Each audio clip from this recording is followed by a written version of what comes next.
Thank you for joining iMeet.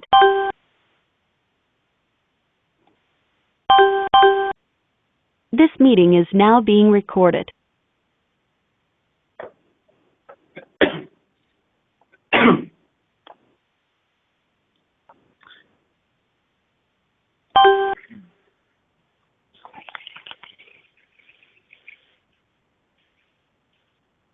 Okay, Jess, it looked like a couple people just added in the last minute, so I'll just delay for a minute and we can go ahead and get started. Is that okay? Absolutely.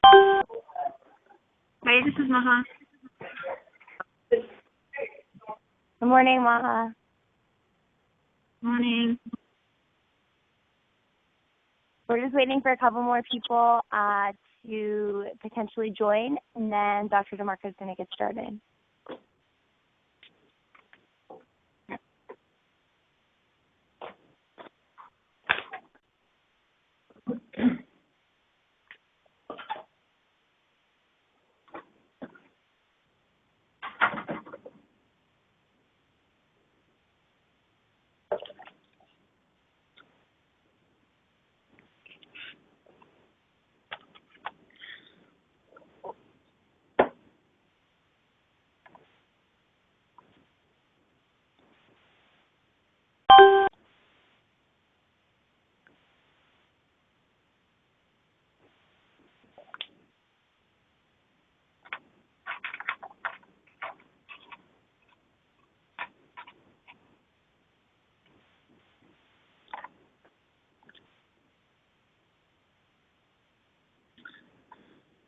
Okay.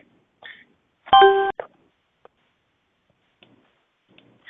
think we just dropped somebody, actually. So maybe before anybody else falls off, we should go ahead and get started. Hey, Mario, this is Steve. I just joined you, so I don't think anybody dropped. Well, we were just waiting for Steve to join, so now we can go ahead and get started. Great. Hey, guys. Let me see if I can minimize this here so I can see my screen. Great. When Jess promised that this would not be video recorded and I didn't even have to wear clothes to give my webinar this morning, she didn't know that our new offices have glass doors. So that could have been really disappointing for everybody who works here on the ground at Penn. So I want to go ahead and get started with today's webinar. I want to leave some time towards the end for discussion. I know from prior experiences with this network, there's a lot of value that comes from sharing. And so I think particularly with this topic, those that have had some struggles or those that have had some success stories would like to share those with the group, and we can really value from their experiences. And so I would like to leave some time there.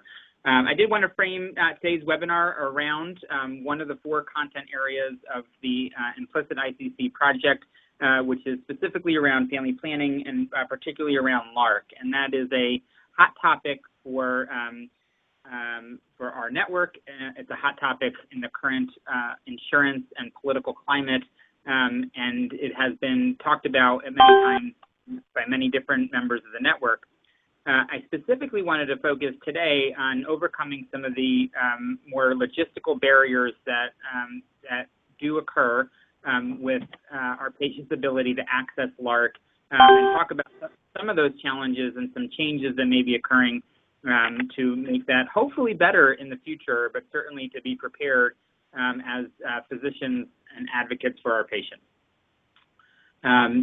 So our goal today, everybody on the call, I hope is familiar with what the network is, but in case anybody isn't, I wanted to talk a little bit about the network. I wanted to share some of the network data, some recent data about where we are and how we are addressing this issue related to family planning, what our success has been so far, where we've stagnated. I want to talk about a couple different case examples from my own institution, and then I want to share some opinions from an expert in the field and thinking about how to make progress moving forward in terms of overcoming some barriers. So that's kind of the general roadmap for today's session. All of us, hopefully, that have been involved with the network for a while know what IMPLICIT stands for, interventions to minimize preterm and low birth weight infants using continuous improvement techniques. And certainly our goal around this has been to improve birth outcomes and improve the health of families. We recognize what the model has been, which is to, rather than to focus on changing outcomes through changes or improvements in quality of prenatal care, to use the well child visits as a platform to influence and impact maternal health and family health.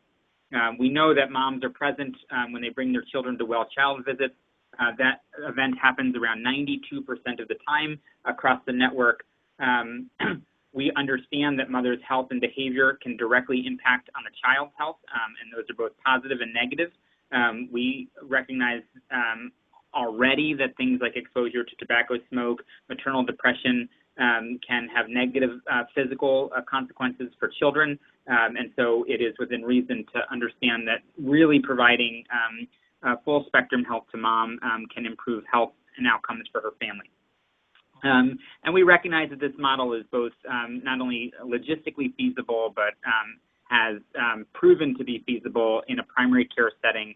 Women are interested and willing to accept advice from their child's pediatrician at the time of their child's well child visit, and family physicians are in a position to counsel, and support, and refer women who have risk for certain high-risk conditions. The implicit ICC model, as we are hopefully all aware, has a focus on 4 behavioral risks. Those are smoking, depression, family planning and birth spacing, and multivitamin use with folic acid supplementation. Today, we're really just focusing on the family planning and birth spacing with a specific emphasis on LARC.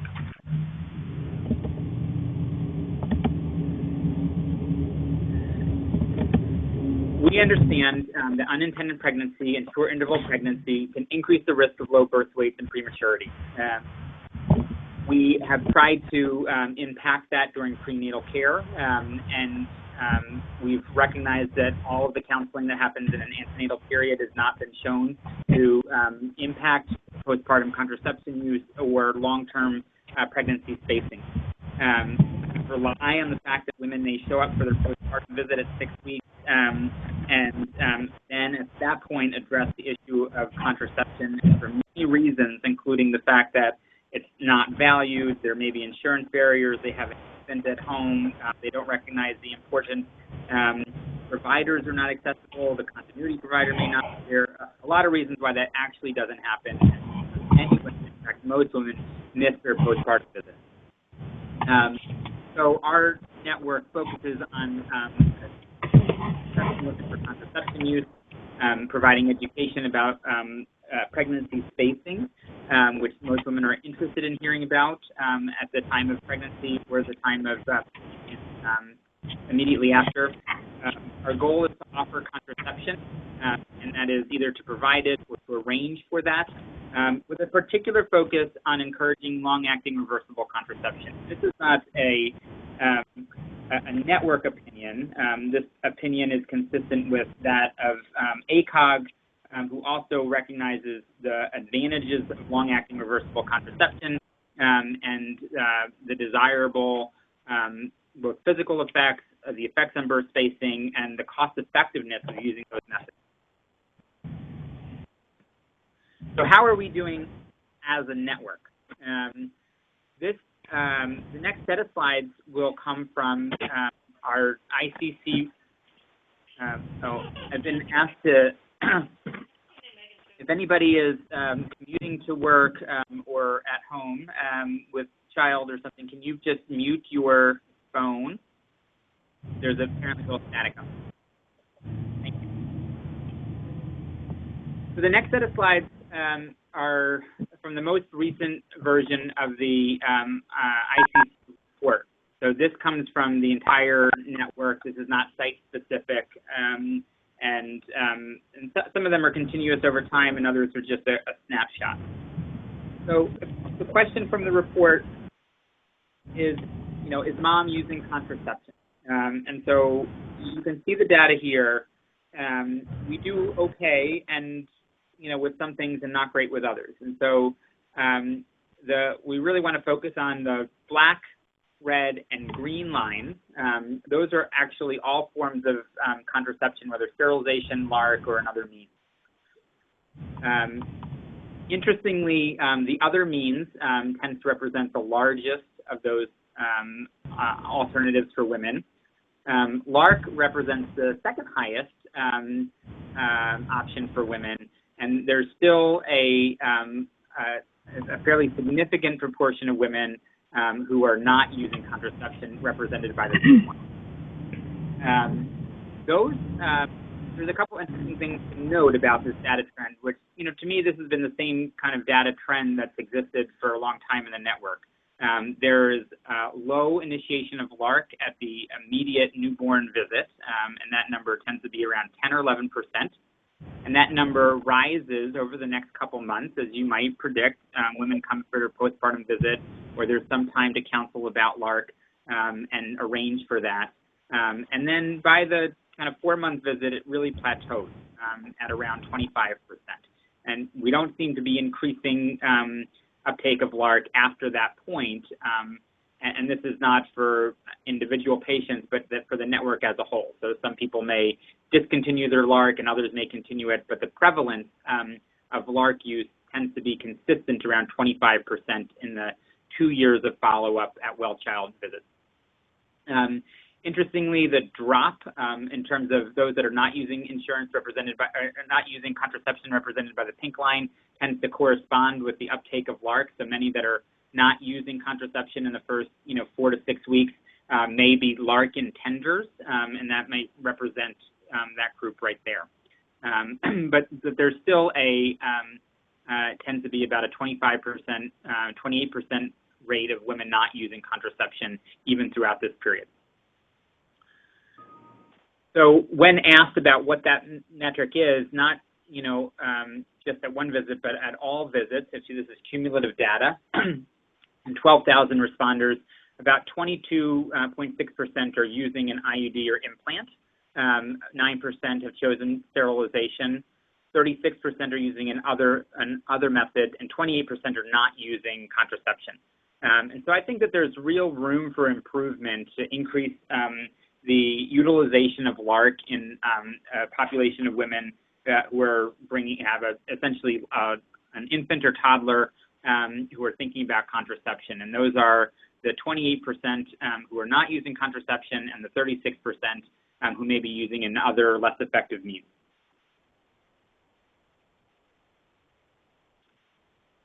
A question that we always ask is, when we identify a risk using the ICC screening tool, are we able to impact and to change that? And so this is the most recent data. I think this data is a little bit, when we looked at the April data, I think the rate here as a network was about 82% in terms of providing an intervention. This most recent report shows 76%. So it's possible that as a network we've slipped a little bit, or maybe there's just the normal variability in this metric. About 3/4 of the time, if mom is not using contraception, an intervention is done. That doesn't necessarily mean that the intervention is LARC. And that's pretty good. And this is across the whole spectrum. So if mom is not using contraception, she may be thinking about planning a pregnancy. It's not clear if those folks fall out of the denominator here. That's probably a small percentage. There may be some other reason why they're not using contraception or why an intervention is not performed. But there's also room for improvement here. And maybe to look at this another way, we could go back and look at within the first year or the first 6 months and what our percentage is there. The graph on the right looks at that across the continuum of the age of the child. And again, this is cohort data, so not following individuals or dyads across time, but really looking at kind of a static report of what happens at the newborn visit, a 2-month visit, a 4-month visit. And concerning, we provide the intervention at a higher rate to moms who are earlier on in the postpartum period at a newborn visit and then 2 months and 4 months. And so the rates there tend to be between 75 and 84%. But there is a natural drop-off as the infant becomes older at the time of a well-child visit. We seem to be counseling a little bit less. And again, this is all network data for all comers. And so the numbers are probably smaller. I believe that is the case. I'd have to look at the report. But I believe the numbers are smaller at the 15, 18, and 24-month visits. But the proportions still show that we're offering an intervention less frequently at those visits. So if we are looking for a way to improve, thinking about being consistent throughout that, as long as somebody is not looking to become pregnant. I think it's important to remember the content data about LARC is that it's cost effective, even if it's not for a long period of time. And so if somebody's not looking to desire pregnancy, and they're 2 years out, and they may think that they want to hold off another 2 years, we sometimes think, well, it may not be worth the investment. It turns out that that all LARC methods are still cost effective, even if they're in place for 12 to 24 months. So maybe some provider education around that could be helpful in further improvement. A couple other slides about where we are with our network before we get into some of the other barriers. This slide looks at LARC users stratified by their insurance type. You have to be careful here because the N is a little bit variable among these different insurers, but this is either reassuring or concerning depending on how you look at the data. The rate of LARC use doesn't vary tremendously by insurance type. The majority of patients may fall under medical assistance in some type, and the proportion of folks in that category of those folks with medical assistance that choose LARC as a contraception means is 21.8%. Not very different than private insurance, but lower than private insurance. Unbelievably, the self-pay group, although small, approximates that as well, and that may represent some sort of other type of grant, or it might be misclassification of that data. But there is a lot of unknown or NA in here, which could really distort the data to some degree. So I think if we were to look at this issue within our network regarding insurance stratification, we'd have to improve the quality of the data to be able to differentiate who has medical assistance versus private insurance, because those ends would make it the results inconclusive. When we talk about LARC, one of the significant things to mention is the absolute data that supports advantageous outcomes in adolescents. Pregnancy spacing for adolescents, particularly those at other high risk, is imperative. And so we understand that as a network. I have some data about that I'd like to share as well. But this data here shows LARC use stratified by age group. And these are all of the age intervals that are listed that we use in the network. I'm not sure if the age brackets can be collapsed or if they're significant in this way, but I included all of the data here. And so importantly, there is a higher proportion of LARC use among teens, age less than 15, between 15 and 17, and between 18 and 19 years old. And so I think that that's very positive regarding kind of where our focus is with the network and where we've had some success in counseling patients who are particularly at risk. And I think that as we look through the data more, recognizing that we do better there is probably more important than LARC use for somebody who may be at an older age at the time of family planning. Okay, any questions about the network data or the discussion so far? Mario, quick comment. I think this is really, really interesting data, and is a real, I think, affirmation of what we're doing with these webinars, for us to really focus on one thing and look at the data. There is a richness to this data that is really amazing. Thank you. I just had to ask, this is Tanya, I just had a quick question, and I apologize that I don't know this. We don't anymore capture intendedness, is that right? Like, I'm not on anything because I'm trying to get pregnant? I believe that we do, actually, and the yeah, I didn't include that data. So the question that I don't know. I thought we dropped that question, so I was a little behind in the time. Okay, well, I think that there's a question of intended pregnancy on the report. I have it here. When we ask for contraception, one of the the question is mother currently using contraception, and one of the answer options is no, trying to conceive. That's right. Okay, so Correct. it got folded into the answer to the question, not its own question. Okay, that's what I'm feeling, like there was a little change where we folded into all the possible answers for why are you using contraception? Yes, yes, yes, no, no, no, and then some reasons. Okay, I remember now. Okay, thank you. So that's a breakdown that you can find, I guess. Yes. You're welcome, and I have the data pulled up. I don't know if it's the proportions for those responses are small. So I have to. I want to look at. I did look at it specifically for teens, and so trying to conceive for age less than 15, was a 0.6%, or an N of 5 out of 857 in that category reported, no, I'm trying to conceive, which I think is concerning. For age 15 to 17, yeah, right. For age 15 to 17, that number is 1.1%. For an age 25 to 29, it's 1.6%. The number in the 30 to 34 category is 2.1%. So they're moms who are 35 to 39 at the time of well child visit, 3.2%.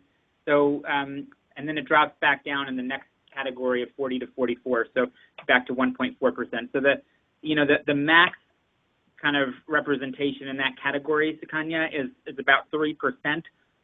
And it's obviously much lower in the teens. Yeah, so we are capturing that data. The question is, do they drop out of the denominator, in terms of, if we're not counseling on LARC, are we considering those people part of the denominator, even if they're trying to conceive? That would be the important question from a data perspective. And I don't know where ideally they should drop out, but I don't know how that happens on the back end.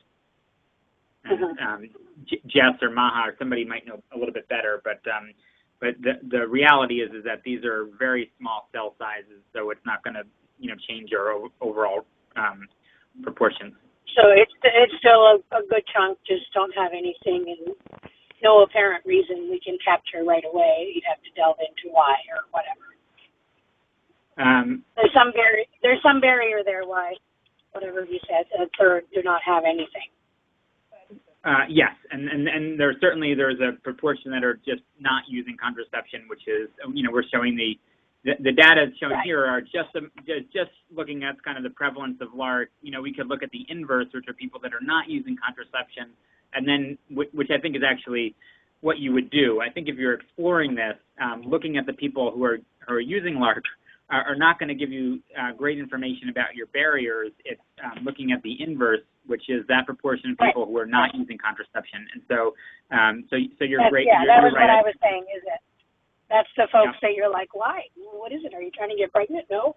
Okay, what else is it? And we're at the moment we can't immediately say, 10% said this or that or the other thing. Like I can't afford my bills, or I forgot my appointment, or you'd have to do a chart review or something.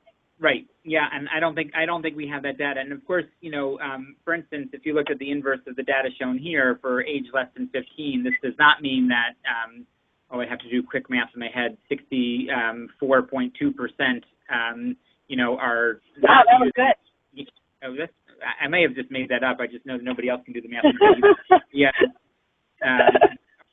are not using LARC, or contraception, some of those are using contraception. It's just not LARC. Some of them are already pregnant. Some of them are intending for pregnancy. So that that is not exactly the reciprocal, but that we could look at it in a different way.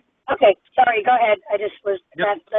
it didn't occur to me that it was that high, or I didn't realize that. So I was just curious, about that. Okay, please go on. I just want to conclude about the network data. When I looked at kind of the most recent report, other things that we have available to us to kind of review or to compare are how we're doing at individual sites, and these are represented in the graphs that Mike sends. That where there's the line, they kind of look a little bit like spaghetti falling from the sky.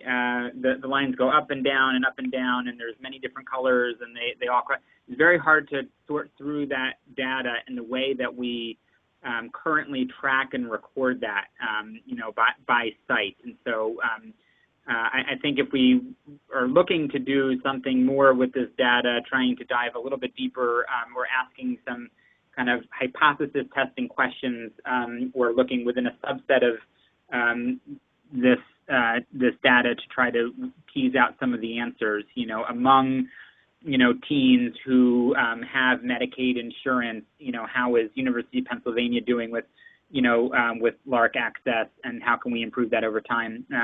So because otherwise the data just gets a little messy. So there wasn't very much else to compare. I did show data that is stratified by both insurance type as well as by age. It also exists by ethnicity. I thought in the interest of time I just didn't include that, but it's another way that we could look at some of the disparities around LARC access within the network. So for people that are curious about looking and exploring more, there is some more data that might be there and is interesting. But I did pull out, I think, the things that were most relevant to this talk. Okay. I did want to move on. I probably have another 12 or 15 minutes where I did want to talk about some of the barriers, and then kind of explore some of the things that we are seeing as well, and some of the things that might be changing over time. And so when we think about barriers to LARC, a lot of the focus has been, well, what happens in the clinic that prohibits people from getting the LARC when they want it. But I think we also need to recognize that there are other barriers that exist which we should be familiar with, and those include policy aspects and insurance aspects as well. And so these things are considered to be driven by things outside of our control. Medicaid doesn't pay for the insurance, or there are a lot of barriers with prior authorization, or a policy has changed with whatever plan, or with the private insurance plan, or we have access to these devices through a grant, but sometimes they run out, those types of things. The confusingness of those policies has created barriers, and that's been documented in the literature. And so as an example, with the initiation of the Affordable Care Act, insurance companies were mandated to require coverage without cost sharing for at least one birth control option in each of the, at that time, 18 classes of birth control that were FDA approved.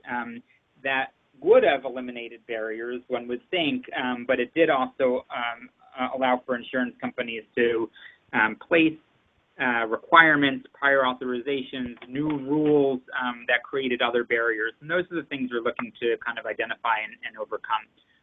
Luckily, things have changed mostly, I believe, in the right direction, although I want to hear about what's going on in other states regarding insurance aspects and policy aspects. And the reality is that we need to make ourselves self-aware, and that the changes that happen happen at a slow pace. So these three boxes on the slide identify some of what I perceive as the institutional barriers, insurance barriers, and policy barriers. And I think it's worth mentioning that the science here is probably way ahead of policy and regulation. However, we don't have great evidence for all of the things that we believe that we do. For instance, there tends to be lack of evidence for the safety and efficacy of the immediate postpartum LARC. We know that that there is data to support this. We know that it's cost effective. We know that despite a higher expulsion rate of immediate postpartum LARC, that it still remains cost effective. But we don't have as much data in that setting as we do in other settings like post-abortion or in the non-postpartum period. And so that creates a little bit of a barrier and a driver for us to demonstrate its effectiveness and to share that even outside of the published literature. So using ourselves to help, negotiate with our own hospitals and saying they're doing this at Lancaster or this is happening, at UPMC and they have great results. Maybe we can talk to the people that are there about what they're doing or what they've done to implement this using the same state Medicaid plans and so on and so forth. Despite changes in legislation, offices, practices are not aware of inpatient codes, and actually, prior to a couple years ago, there were no inpatient codes to bill for placement of postpartum contraception implants or IUDs. I'm happy to say that is something that's been changing slowly but surely. I believe now there are 20 states which recognize inpatient codes to place IUDs or implants. One of those, as of December, is Pennsylvania. Not all providers, and I was surprised by this, the ACOG report recognizes that not having enough OBGYNs trained to counsel and place LARC is actually a barrier to uptake of LARC. And that surprises me to a great deal, but some people just haven't gone through the training for one reason or another, or it came out at a part in their training where they we're not interested in learning anymore or have an older population, but not everybody performs these procedures, and not everybody is trained in doing immediate postpartum LARC, particularly the immediate postpartum or post-placental IUD. And so ACOG has provided some materials to support that. Institutions have tried to train people, but that does represent a barrier. Insurance aspects, as we all know, complicate everything. These vary by state. They vary by payer. They vary between the public plans and the private plans. There was no way to bill for these in the past, and now these codes exist, but they may not be searchable very easily. And hospitals sometimes don't know if they're going to be reimbursed, and so they're not going to change their policy until they can guarantee that they're going to be reimbursed or that these things will work out. And sometimes it's hard to know because you have to change it first, try it out, and then see if you're getting reimbursed at the back end. And sometimes the reimbursement for these may take up to a year. And so that's created a huge barrier for institutions related to insurance reimbursement. And then an understanding who's covered for LARC, why they might be covered, why they may be losing insurance. Folks that are covered under Medicare, as a primary, despite having other insurance, may not be covered for their LARC procedural codes or the devices themselves. And understanding that, national policies, including, access through Title X for some of these devices, can change with the political climate. And that's important for us to know, but also important for us to advocate for. I want to talk about a couple case examples, one as an outpatient and one as an inpatient that occur at our institution, and then gather some more information for things that might be going on at your own institution. So part of the ICC model is not necessarily thinking about immediate postpartum LARC at the time of delivery, but how we're intervening at well child visits. And that, is generally done in the family medicine or pediatric outpatient setting. So, away from the immediate postpartum LARC access possibility. So this is essentially a QI project that was underdone at our practice at Penn Family Care. It was led by two residents under the supervision of two faculty, Amy Kalika and Joe Teal, who's currently on the line, and they really wanted to look at why people are not getting LARC when we're intending for them to have LARC. So recognizing that people say they want LARC, they come for their postpartum visits and they don't have it placed, or they're going to come back and they don't show for their visit, and months later they don't have LARC. So they actually looked at a chart review of how many times we've done prior authorization, which is actually standard of practice in our practice, prior to placing a IUD or a Nexplanon, or removing an IUD or a Nexplanon. And so we do this, and this is a document that's searchable in the Epic electronic health record. They identified at the time that they did this report that there were 1,500 patients that had a prior authorization but did not have LARC. When they looked at how many patients actually had some version of LARC out of the patients that are currently, part of our practice, slightly over 200 had a Mirena, slightly over 200 had a Nexplanon, very few had Skyla or Liletta at the time, were Liletta. And they couldn't identify Paragard because of it wasn't searchable for some reason in the reports that they were looking at, so we don't have that data. But there's a huge disparity between those who had a prior authorization for LARC, did a procedure validation, called the insurance company, found out that they were covered or not covered, and with Medicaid everybody should be covered, and those that actually ended up having it. And so, there's a lot of potential explanation for, why this is the case. But providers may have gotten it without really knowing what somebody was going to choose, or if they really wanted LARC. Providers had some barriers scheduling the patient for return. Maybe the patient went someplace else and got a LARC placed, or the patient changed insurance and then had to get done again.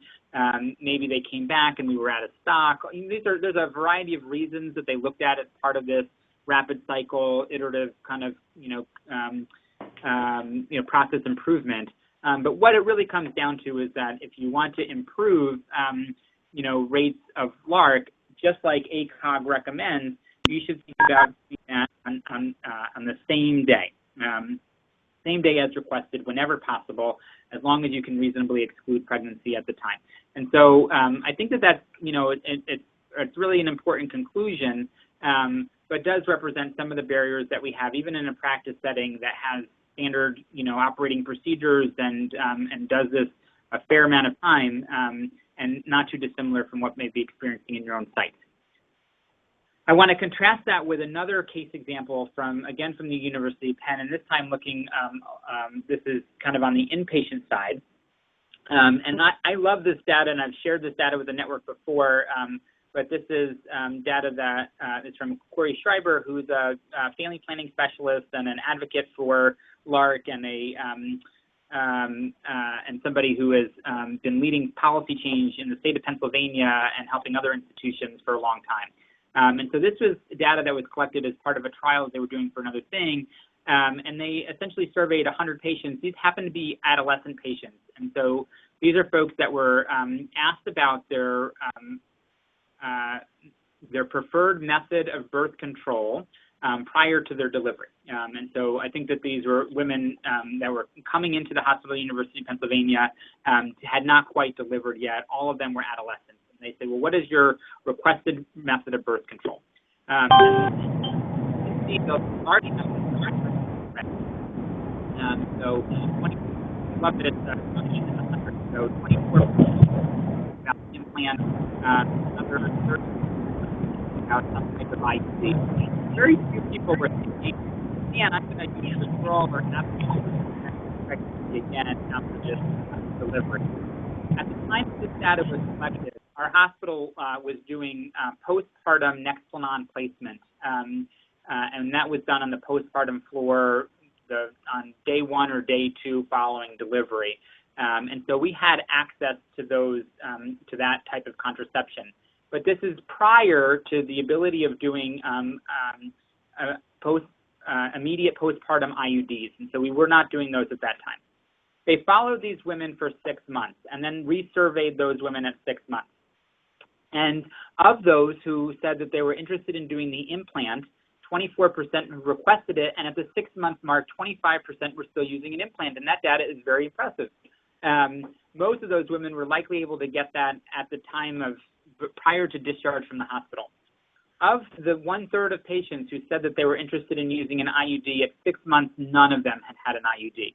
And so this was not available as immediate postpartum. This would have required a follow-up, a postpartum visit, insurance validation, and all of those things. And the 0% success rate for that population of women is concerning. Many of those women, as you can see, ended up doing the things that they didn't plan to do, abstinence, withdrawal, or condoms.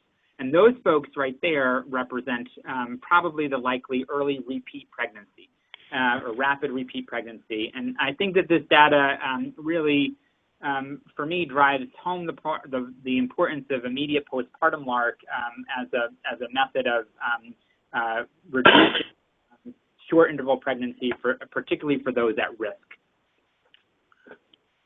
Any thoughts or questions about this data before we move on? Mario, hey, it's Lisa. I was wondering how you had access to the prior auth in EPIC. Do you mind sharing that? Yeah, so we do we have a form. It's a paper form. It's what we call a procedure validation. We route a request to the appropriate staff. They can do this the same day. They call the the Medicaid provider. They ask for prior authorization. They check the boxes for what's covered in terms of the implant, the copper IUD, hormonal IUD, insertion, removal, termination, and they then scan the form into the patient's chart in kind of a normal way. We do that kind of essentially within a day or within a day. So that is scannable. I think that maybe the nomenclature that they use, procedure validation, is a searchable term. Joe, are you still on the line? Can you validate what the searchable way to find that is?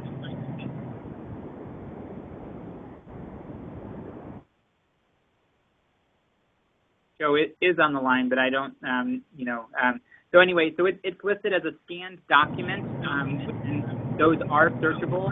Maybe just the way that it's being used. But it's not that's very interesting because we have a very similar process, but we keep it in a notebook.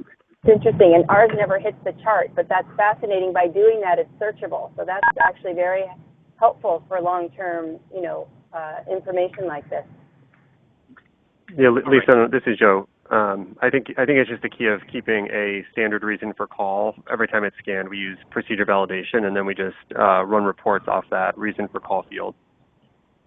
Wow, excellent. Wow, that's awesome. Nice work. Okay.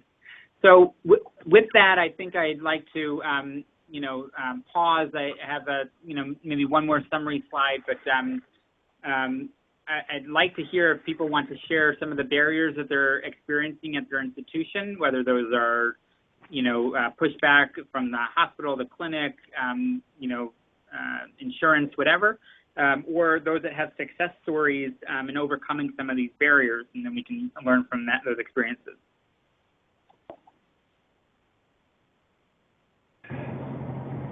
Very briefly, because our residents, Laura and Haley, presented the last couple of years, but they had a vision as first-year residents, and now 4 years later, with the approval from the governor that you can, that all women, Medicaid women, can get immediate postpartum delivery or of administration of either IUD or Nexplanon. We're routinely doing this now.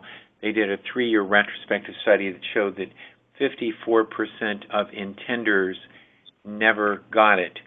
So we're looking forward in the next many years to show that the immediate placement during the after delivery can really bend the curve a lot. So we just basically had the same phenomenon you had, that a lot of people intended to get it but did not get it. Is both Lancaster and Penn doing IUDs immediate postpartum, or are you guys just doing Nexplanon, like Lawrence and I? We do Nexplanon with Haley, coming back from Brown University and leading maternal child health in the community health centers the next 4 years. She has an NHSC commitment. She's been trained to do that, so we'll let you know. That would be our intent. Right now, we're not doing. At Penn, we are doing immediate postpartums, but thus far it has been variable because they've been funded through a grant and/or research process, and so it has not become standard of care from a financial standpoint. The health system and Corey Schreiber, as Mario mentioned, they're working very, very intensely with the hospital administration in response to the governor's mandate that this be covered. So we hope in the near future, but currently it's sort of hit or miss based on the funding source. I'm sorry, I keep getting dropped from IMEC. Did you say, Joe, that you guys are doing IUD and Nexplanon, or I'm sorry, I missed it. I apologize. Yeah, that's okay. We are doing both, but the Nexplanons, we have sort of a process where we bill for them as outpatients, and that therefore they're easy to do. The IUDs, thus far we've been doing, but the actual funding for those devices has been variable based on grants and research protocols. And so the health system is now with, as Steve mentioned, with the state's commitment to this. They're figuring out the billing portion. So we hope at some point it'll be standard where we just put them in and bill for them. But thus far, physically we're doing them and we've all been trained, but the funding source and the supply has been variable.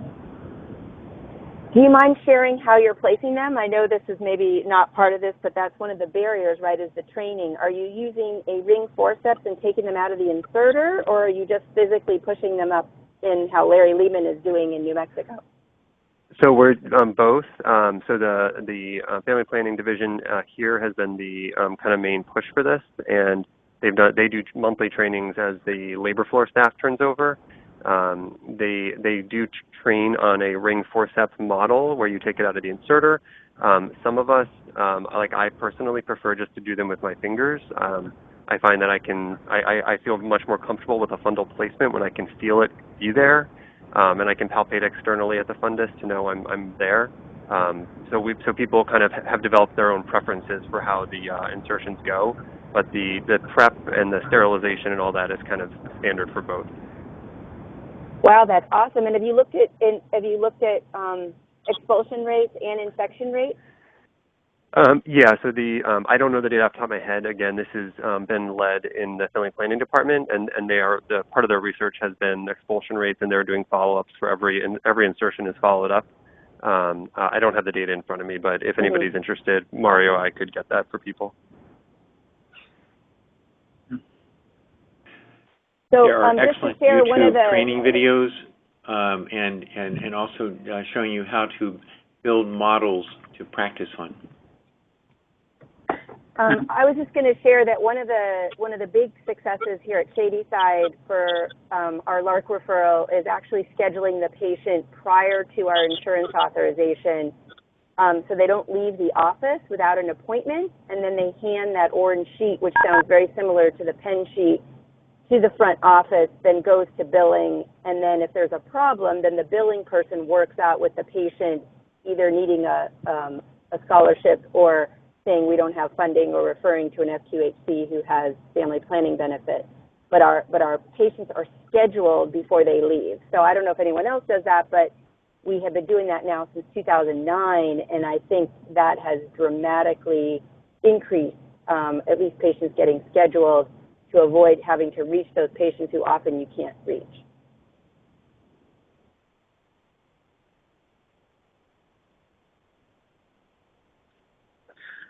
Do others have a workaround for ability to place? I really do think that there's value.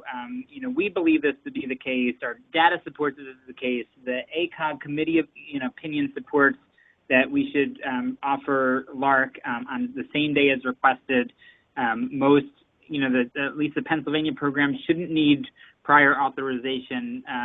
But does anybody else have a workaround? Because there are other barriers, like, great, that was already a 30-minute visit in a 20-minute spot, and now you want an IUD, where I feel, as a second-year resident, uncomfortable placing an IUD, and I have reservation about doing that, and that would be a barrier.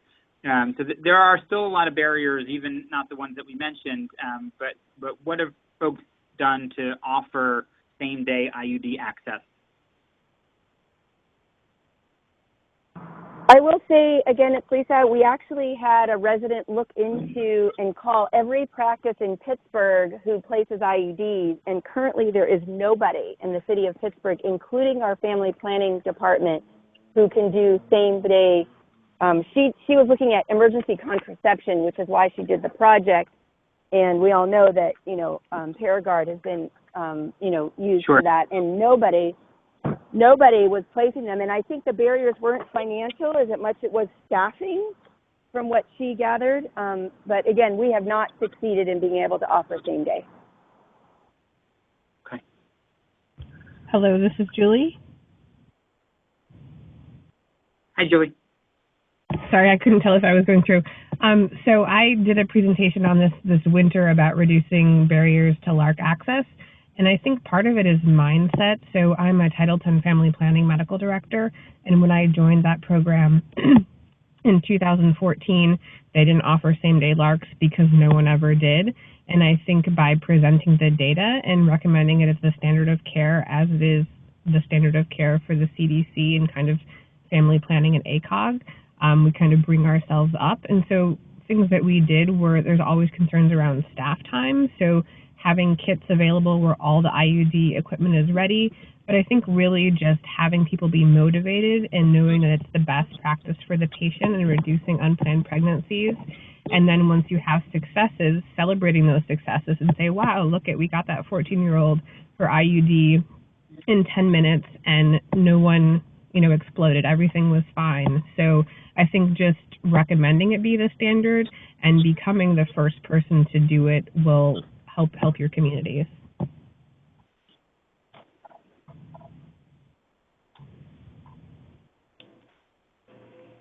Great. Well, thank you for sharing. Let me just move forward a little bit. I do want to mention a couple of resources. Folks may already access ACOG for a variety of other kind of content stuff, but I was surprised. ACOG has a whole advocacy section on their website, and if you Google ACOG and LARC and access or something like that, you'll get to their kind of special section. But it is more than probably the papers that you've read about kind of the benefits of LARC or one indications for LARC, that sort of stuff, but really about changing the culture, advocating for access, recognizing kind of the political changes happening. And so this is just a snapshot of, what they call a resource digest. It goes on. This is actually 4 pages, and it includes a variety of different links as well as a reference list for effectiveness, cost effectiveness, effect on lactation, which is sometimes a institutional barrier, concerns from nursing that it can compete with breastfeeding, things like that. And so it is a good starting spot for a resident or faculty or institutions that are looking to kind of tackle this issue or within their institution. I should say also on that website, Lisa and others, there's videos for immediate postpartum LARC. There's a whole section on immediate postpartum LARC. There's a 10 or 12-minute video about how to place it using a ring forceps or using a manual placement with your hand. And so those are accessible to the public, and they would represent great resources if your institution doesn't already have them. So I would encourage you to look there as well.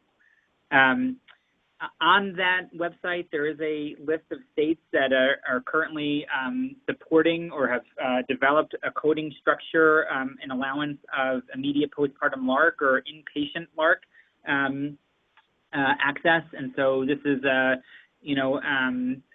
work in progress. It probably took 5 years or more, but this is the bulletin for the state of Pennsylvania, which went into effect December 2016.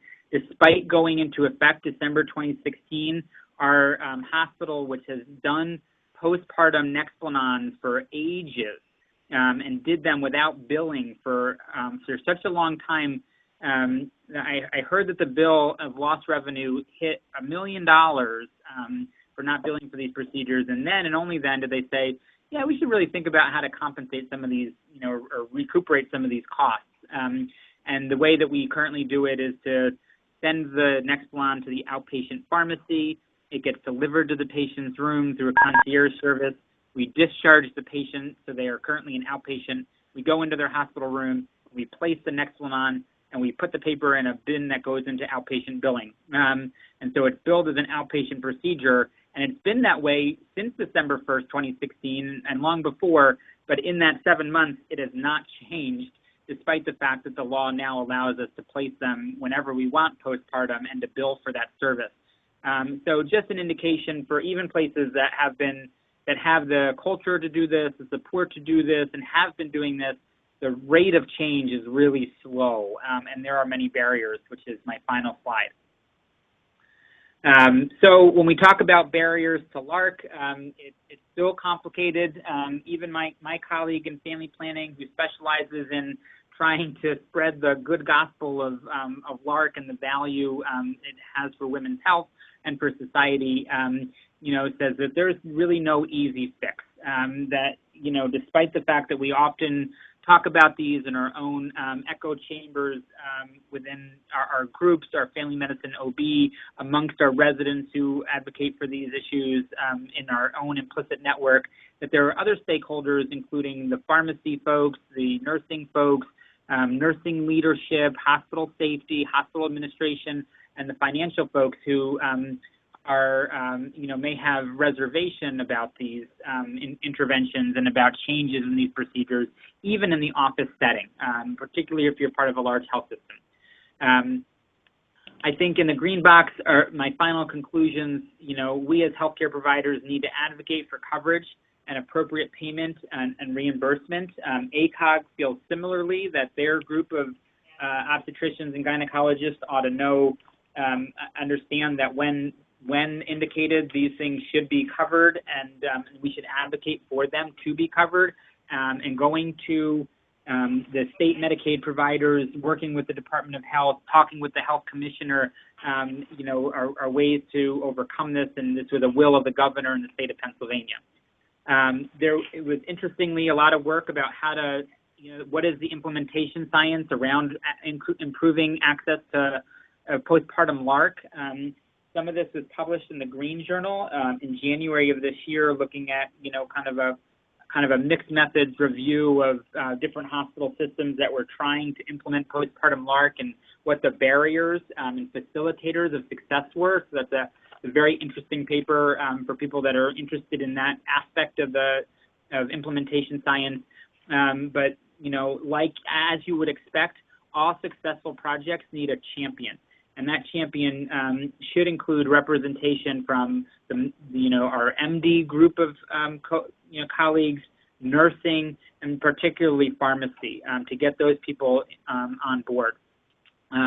Interdisciplinary representation, like every good project, is a great idea and will help to identify the barriers so that you don't work for years and years and years trying to promote something and running into the same roadblocks over and over and over again. So we try to overcome it with our persistence, and that, as we know, is one of the definitions of insanity.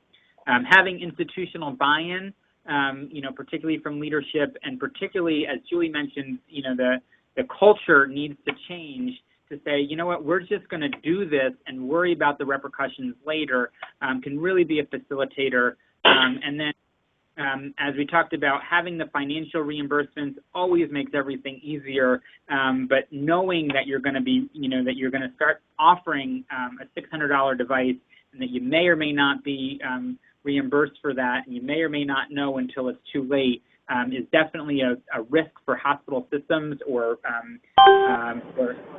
outpatient practices.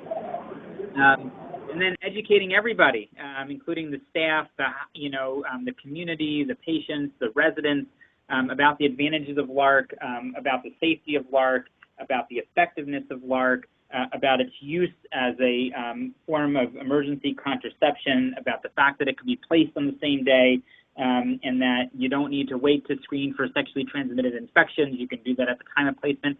All of those things can help dispel some of these barriers and help us to move forward in eliminating barriers and improving access. So I think that's it, and I appreciate everybody's time this morning. Thank you so much, Mario. That was really good. Thank you very much. Thank you, Mario. That was a great talk. Phenomenal, Mario. Thank you so much. I had to run huddle just now, so I had to jump off for a sec, but very impressed, and you gave us a lot of great ideas for QI projects for students and other funding that I think that a lot of us should do, and it'd be cool if we could replicate some of those things that you guys did at Penn and then have more data to share. We can get some of that uploaded to Jess, and so that might be available.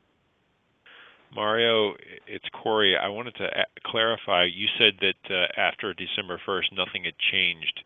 Do you mean that you are still not receiving reimbursement? Oh, no, Corey. We're receiving reimbursement, but we're still doing this kind of crazy thing where we do it as an outpatient reimbursement. Oh, I see. Okay. And so that's for years. I don't know how many years, but we did Implanon and then Nexplanon, and just didn't bill for that procedure. I think maybe for the last 2 years or so, we've been doing this as kind of an outpatient process, which is just a little crazy. We put a little sticker in, and we say the patient was clicked out at 12:30, and then the Nexplanon was placed at 12:45. So technically, they're not really inpatient anymore. And so it's just it's a tricky thing. It felt weird doing it, but it is.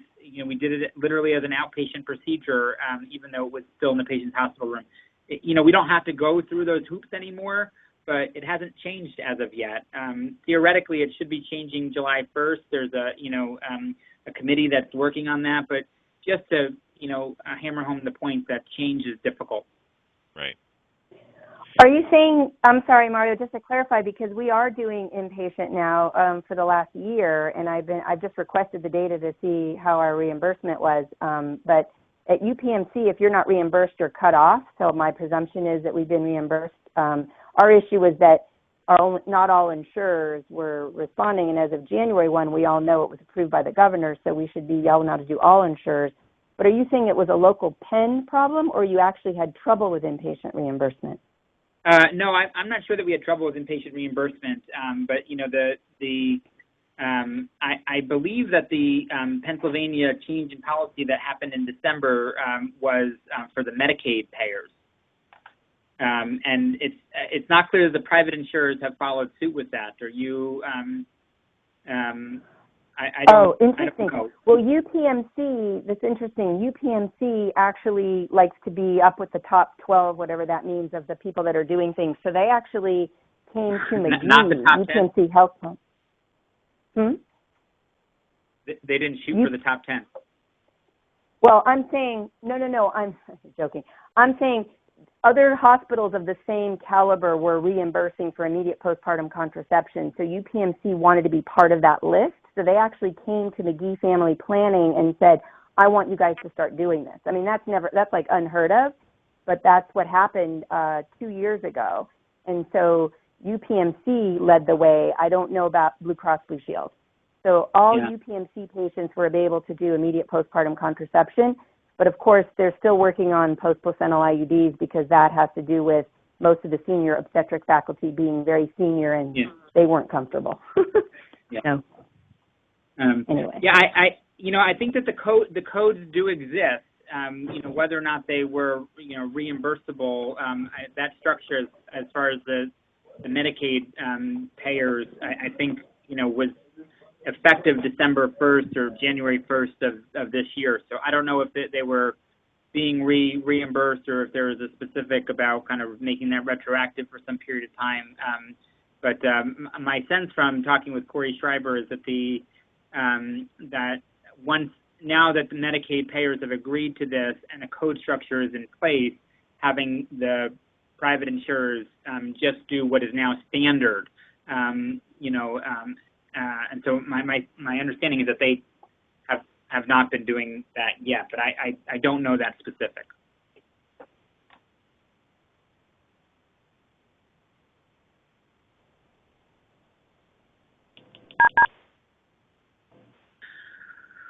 Okay, well, I wish everybody a wonderful 4th of July weekend.